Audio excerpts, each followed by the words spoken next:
At about 1:15 in the morning on the 4th of June, 1989, two overnight passenger trains passed each other on the Trans-Siberian line between Asha and Ulu-Telyak in the foothills of the Urals. They were inside a cloud of propane and butane at the time.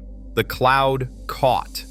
The investigators who spent the next 6 years on this did not find their answer in 1989. They found it in October 1985 on a hillside underneath a length of pipe that had already been inspected, tested, and signed off as completed work. Somebody had dug it back up. The pipeline was called Western Siberia to the Urals to the Volga. It was designed to carry oil. It did not end up carrying oil. Partway through the project, by a decision taken at the top of the Ministry of the Oil Industry, the line was reoriented to carry a wide fraction of light hydrocarbons instead, the propane and butane mixture that comes off gas and oil processing. Sit with that decision for a moment because the pipe did not change when the contents did. It had been specified as an oil pipeline, 720 millimeters across, about 28 inches, with a wall 10 millimeters thick, about 4/10 of an inch. Soviet regulatory documents of the period prohibited moving liquefied gas under pressure through any pipeline wider than 400 millimeters. Nobody narrowed it and nobody replaced it. The paperwork changed and the steel stayed exactly where it was, nearly double the width the rules allowed for what was now inside it. At kilometer 1710 of the Trans-Siberian, the line ran about 900 meters from the tracks, roughly half a mile, and the railway there runs through a depression. Remember which of those two is the lower ground. It had been running past that spot since 1985. 4 years of freight and passenger services went over the top of it, and nothing had ever happened. Train 211 was the Novosibirsk to Adler service, 20 carriages heading south to the Black Sea. Coming the other way, 18 carriages, train 212 was the same run in reverse. Between them, they carried about 1,284 passengers. 383 of those passengers were children. This was the first week of June, which in the Soviet Union meant the start of the summer season, and these were the trains that took ordinary families to the coast. 2 carriages held children traveling to a pioneer camp. School number 107 in Chelyabinsk had 54 young people aboard, including the championship youth hockey team of the Tractor Sports Club. The team's goalkeeper, a boy named Boris Tortinov, was not on the train. His grandmother had broken her arm, and he had stayed behind. Here is what had happened on the hillside, established later by experiment rather than by argument. A section of the pipeline near the village of Sredny Kazayaki had been laid, inspected, pressure tested, and formally accepted. As far as the paperwork was concerned, that stretch was done. Then, at some point between the 4th and the 14th of October 1985, a crew dug it back out of the ground.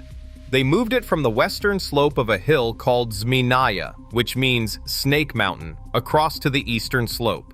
No record was made of the move. When they put it back in the ground, they did not bed it on sand. Somewhere in the middle of that operation, the bucket of an excavator came down on the pipe. It did not go through. It left a gouge, and inside the gouge it left a crack about 18 micrometers across and 22 millimeters long. A human hair is somewhere between 40 and 70 micrometers thick. The flaw was thinner than that. You could not have found it by looking. The section was never pressure tested again. According to the record, no insulation was applied to it either, because the slope was too steep to work on comfortably. Then the ground was closed over it. Now the part that matters about the cargo. The mixture in that pipe was propane and butane, and its vapor is about 1.5 times heavier than air. It does not rise and blow away. It runs downhill, gathers in the lowest ground it can find, and stays there.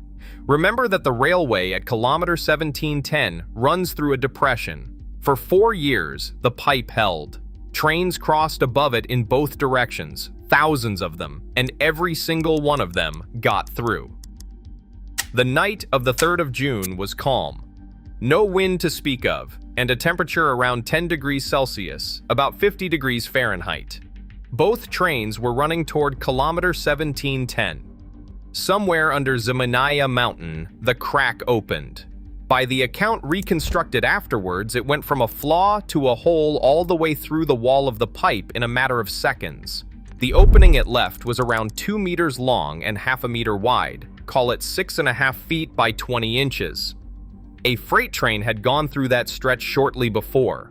One strand of the reconstruction holds that the vibration of it passing may have been what finally tipped the flaw over, though that is offered as a possibility and not as a finding. Hold on to that train. Roughly 2,000 tons of liquefied hydrocarbons came out of it and went downhill. A schoolteacher named Okotnikova, living nearby, heard a roaring sound coming off the mountain. She described it as being like a jet taking off. That was in the last 10 minutes before the explosion. The gas reached the railway cutting and did exactly what its density said it would do. It filled the low ground and it sat there in the dark, in air that was not moving. The driver of train 212 saw it.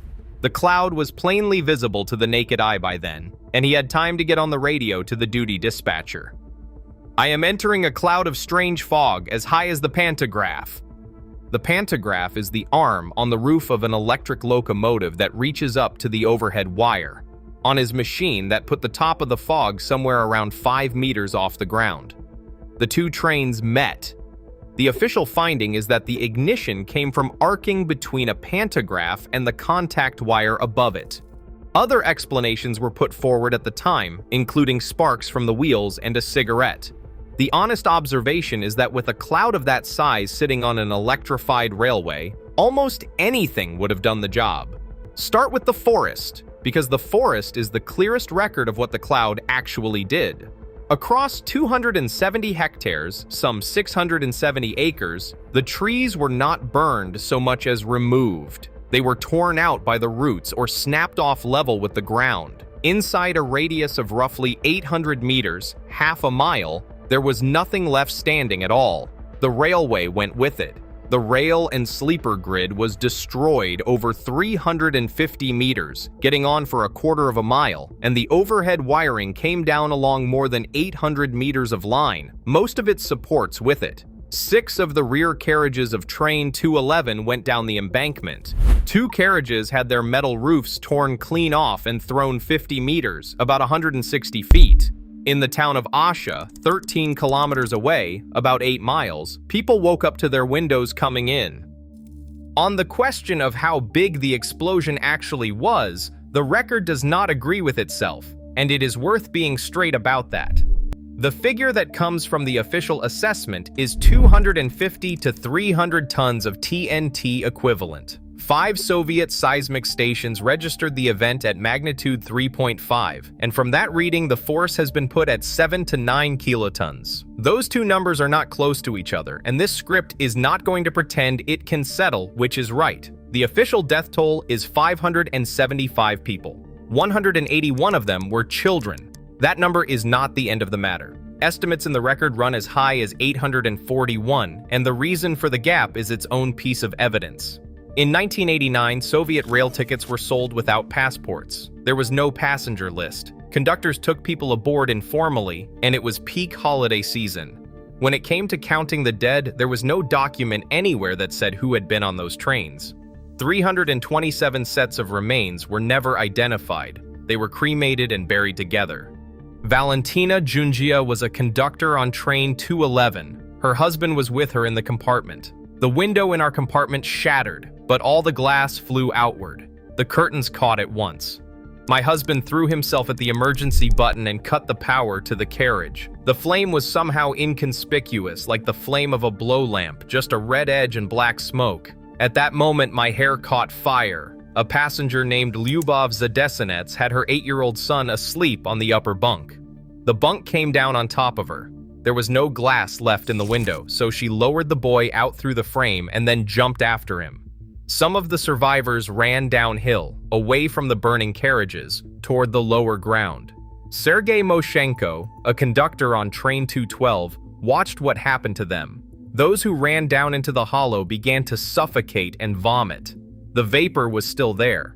The same property that had filled the cutting in the first place was still doing its work, and the instinct to get away from a fire by going downhill took people directly back into it. Among the injured brought out that night was a 3-year-old girl named Zhana Akhmadieva. An emergency doctor named Valery Dmitriev carried her out and held her on his lap for the drive. She was admitted as an unidentified child because there was nobody with her who could give her name. She died in hospital in Ufa. Her name is in the memorial book. The freight train from earlier, the one that may have shaken the flaw open, was driven by a man named Sergei Stolyarov, who was 2 months into the job. He lost his overhead power and stopped. He and his crew waited for instructions in the dark for about an hour. Then somebody knocked on the door of the cab. It was 3 soldiers, burned and barefoot, who had walked to him along the sleepers to tell him there had been a catastrophe up the line. Stolyarov took his locomotive back toward the fire 3 times, carrying people out. By the second trip, the adults had gathered the children and were loading them to us on blankets. Astonishingly, the children were not crying, though many were burned to the bone. I asked one little girl where her mother was and heard, "Mama isn't there anymore. I saw her burning." The first thing that happened, once the fires were out, was that 3 ministries produced 3 different explanations. The Ministry of Railways said the fault lay with the pipeline operator for failing to tell the railway that the line had ruptured so that the trains could be stopped. Oil and gas pointed instead at construction defects in the pipeline itself. And the construction trust that had built it said the damage had been done by unauthorized heavy vehicles driving over the route, naming a tracked carrier as the likely culprit. Each of those answers had one thing in common, which is that the responsible party was somebody else. The man who broke the deadlock was a senior prosecutor-criminalist named Alexander Yegorov, and the way he did it was physical. We tested and retested every version put forward by the builders, the operators, and the railwaymen. We drove tractors over the pipe, we struck it with excavators, we laid it in trenches and lifted it out again. Step by step, we refuted every version except one. The damage was inflicted by the reverse bucket of a Japanese Kato excavator used during the pipe laying. Read that again, because it is the opposite of how these things are usually settled. The competing explanations were not argued down in a committee room. They were taken outside and destroyed one at a time, with the actual machinery against actual pipe, until only one of them was still standing. This is the finding, and it is why this event is worth an autopsy 37 years later. The pipe was not damaged by an accident during construction. That section had already been built, checked, and accepted. It was complete. Somebody then took it back out of the ground for reasons the paperwork does not record, moved it across a hillside, laid it down on old car tires instead of a bed of sand, gouged the side of it in the process, and closed the earth over the top without testing it again. The roaring sound Okhotnikova heard from Snake Mountain was that decision arriving 4 years late. Officials were charged, and the range of them is the part worth holding on to. A deputy minister at the top, the operator of the excavator at the bottom. Accounts differ on how many, from 9 up to about 20. Most of them never stood trial because an amnesty had been declared in 1987 to mark the 70th anniversary of the October Revolution, and it covered the offenses they would have been tried for. That amnesty was proclaimed 2 years before the disaster. The men it protected gave evidence as witnesses instead.